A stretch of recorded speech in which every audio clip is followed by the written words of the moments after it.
तो अजीत पवार के plane crash पर ये इस वक्त की बड़ी खबर आपको बता रहे हैं। उनकी पहचान घड़ी से की गई है। फिलहाल जो अपडेट है वो ये कि पूरा का पूरा परिवार बारामती के लिए रवाना हो चुका है। अस्पताल में समर्थकों का जो हुजूम है वो उमड़ पड़ा है। समर्थक यकीन नहीं कर पा रहे हैं कि सुबह तक वो अजीत पवार जो अपने कार्यकर्ताओं से बातचीत कर रहे थे, अपनी पार्टी के लिए प्लानिंग कर रहे थे, बारामती में चुनाव के लिए चुनावी सभाओं को संबोधित करने के लिए रवाना हुए थे, वो अजीत पवार आज हमारे बीच में नहीं है। इसलिए समर्थक उनको याद कर रहे हैं, यकीन नहीं कर पा रहे हैं। और एक बात राजेश, जो समर्थक बड़ा कह रहे हैं, और वही एक राजनेता की सबसे बड़ी पहचान होती है कि नाम से अपने कार्यकर्ताओं को जानते थे, नाम से अपने कार्यकर्ताओं को पुकारते थे, और इसीलिए उनके कार्यकर्ता जी जान से उनकी हर एक चुनौती को पार करवाने के लिए उनके साथ लगे रहते थे। बिल्कुल प्राची, जब अजीत पवार ने पार्टी छोड़ी तब भी एक बड़ा चंक जो एनसीपी का था, जो पहले शरद पवार का लॉयलिस्ट हुआ करता था, वो अजीत पवार के साथ था। और वजह यही थी कि वो अपने कार्यकर्ताओं के लिए दिलो जान से लगे रहते थे, सबको नाम से जानते थे, और किसी का भी छोटा सा बड़ा काम वो करवाने में वो हिचकते नहीं थे। उसके लिए अगर शहर के कमिश्नर को फोन करना पड़े या किसी थाने के SHO, यानी कि एक बड़ी खबर राजेश बता देते हैं। सीएम ममता बनर्जी ने प्लेन हादसे पर सवाल खड़े कर दिए हैं। प्लेन हादसे की जांच करवाई जाए, ये ममता बनर्जी कह रही हैं। एजेंसियां बिकी हुई हैं, इसलिए सुप्रीम कोर्ट की निगरानी में जांच होनी चाहिए। ये क्यों कह रही हैं ममता बनर्जी? वो इसलिए कह रही हैं कि शरद पवार की पार्टी में अजीत पवार लौटने वाले थे, उससे ठीक पहले ये हादसा हुआ है, इसलिए इस हादसे की जांच होनी चाहिए। क्या कहा ममता बनर्जी ने, सुनिए। Now what happened today, I need proper investigation under the supervision of Supreme Court. Only we have the trust on Supreme Court, no other agency. All the agencies are being totally purchased. And really it's a great loss for the country. Maybe he is from the opposition. Now he is from the opposition. But tomorrow he is supposed to join the original force of their party. तो ये बड़ी खबर इस वक्त की आपको बता देते हैं। बंगाल की मुख्यमंत्री ममता बनर्जी ने जांच की मांग कर दी है। ममता बनर्जी ने कहा है कि ये प्लेन हादसा अगर हुआ है तो उसकी जांच होनी चाहिए, यानी साजिश वाला एंगल यहां ममता बनर्जी ढूंढ रही हैं। और आधार क्या है ममता बनर्जी की इन बातों का? तो आधार ये है कि ममता बनर्जी ये कह रही हैं कि वो अपने पुराने फैक्शन, यानी कि शरद पवार के साथ अजीत पवार लौटने वाले थे, शरद पवार के साथ उनकी पार्टी का विलय हो सकता था। इसी वजह से ये जो प्लेन दुर्घटना हुई है, इस वजह से प्लेन दुर्घटना हुई है। ये संगीन आरोप हैं जो ममता बनर्जी लगा रही हैं, और कह रही हैं कि जांच एजेंसियों पर उनको यकीन नहीं है, इसलिए सुप्रीम कोर्ट की निगरानी में जांच होनी चाहिए। ये मांग ममता बनर्जी की तरफ से रखी गई है। ममता बनर्जी ने यह भी कहा कि वो कल दिल्ली आएंगी और दिल्ली आने के बाद इस पर फैसला लेंगी कि अपनी ये मांग वो कैसे उठाएंगी। लेकिन एक बड़ी खबर इस वक्त की आपको बता रहे हैं। आज अजीत पवार की प्लेन दुर्घटना में मौत हो गई। उनका जो प्लेन है वो दुर्घटनाग्रस्त हुआ, क्रैश लैंडिंग हुई। ये सब कैसे हुआ, इसकी जांच की जा रही है, पता लगाने की कोशिश की जा रही है। लेकिन इन सब के बीच साजिश वाला एंगल ममता बनर्जी ने ढूंढ निकाला है, और ममता बनर्जी कह रही हैं कि इस हादसे की जांच होनी चाहिए। इसे अहमदाबाद प्लेन क्रैश से जोड़कर भी अजीत पवार के लिए देख रही हैं ममता बनर्जी, और कह रही हैं कि पहले अहमदाबाद में आम लोगों की जान गई, अब अजीत पवार की जान गई है, तो सीधे तौर पर इसकी जो जांच है वो होनी चाहिए। समीर, अभी एक नया एंगल, एक बड़ा एंगल है जो ममता बनर्जी तलाश रही हैं। ये हम सब जानते हैं कि नगर पालिका चुनाव में चाचा भतीजे एक साथ आए थे और बड़ी सुगबुगाहट थी कि ऐसा ना हो अजीत पवार और शरद पवार एक बार फिर से मिल जाएं। लेकिन क्या ये वजह हादसे के लिए तलाशी जा सकती है? बिल्कुल, जिस तरीके से ममता बनर्जी जो मुख्यमंत्री हैं बंगाल की, वो जो सवाल खड़ा करने हैं कि इसकी जांच होनी चाहिए, वो सुप्रीम कोर्ट की अध्यक्षता में जांच की वो मांग करती हैं।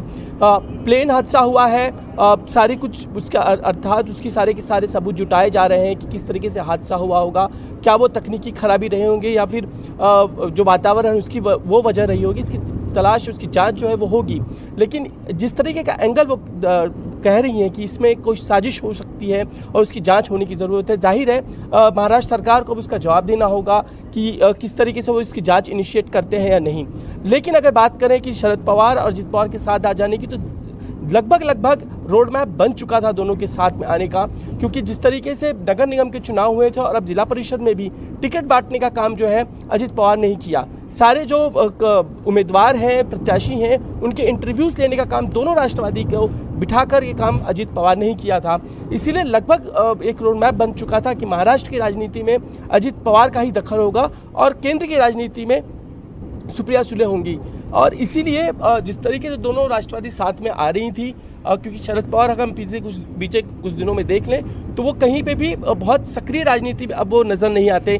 खासकर चुनावी राजनीति देखें, प्रचार देख लें तो उसमें वो बिल्कुल भी कहीं पे भी नज़र नहीं आए। फिर चाहे वो नगर निगम के चुनाव हो या अभी जिला परिषद के चुनाव शुरू हो गए हों, उन्होंने इन सारी चीज़ों से खुद को अलग रखा हुआ है। और अजित पवार को ही लगभग कमान दे रखी थी कि कार्यकर्ताओं के साथ बैठना हो, उनकी समस्याओं को सुलझाना हो या फिर टिकट बांटने का काम हो, लगभग काम सारा का सारा अजित पवार के जिम्मे दे रखा था। क्योंकि कई जगहों पर राष्ट्रवादी कांग्रेस खड़ी चिन्ह पर ही चुनाव लड़ रही है, यानी कि तुतारी जो उनका चिन्ह है उसे साइड में रख दिया गया है।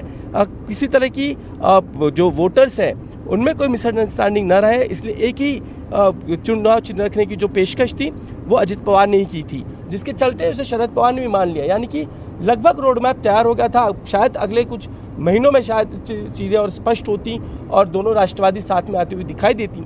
लेकिन चूंकि अब ये हादसा जिस तरह से हुआ है उसमें जाहिर है सबसे बड़ा सवाल अजित दादा जिस राष्ट्रवादी कांग्रेस का नेतृत्व कर रहे हैं उसकी कमान अब किसके हाथ में जाएगी। क्योंकि पार्टी के जो अध्यक्ष हैं महाराष्ट्र के वो सुनील तटकरे हैं और कार्यकारी अध्यक्ष के तौर पर प्रफुल्ल पटेल हैं। तो संगठन की जिम्मेदारी जो है वो इन दो नेताओं पर है। लेकिन अगर राष्ट्रवादी का जो डीएनए है, राष्ट्रवादी की जो एक बनावट है, वो शरद पवार और अजित पवार को मानने वाली पूरी बनावट है। वो शरद पवार ही हैं जो आने वाले समय में शायद राष्ट्रवादी कांग्रेस को संभाल सकते हैं। क्योंकि जितने बड़े नेता हैं अजित दादा पवार के साथ जितने नेता हैं, फिर हम छगन भुजबल की बात कर लें या हसन मुशर्रफ की बात कर लें, ये सारे बड़े नेता जो हैं किसी एक की अगर आने वाले समय में बात सुन सकते हैं, उनकी कमान को सुन सकते हैं, तो फिर शरद पवार ही बच जाते हैं।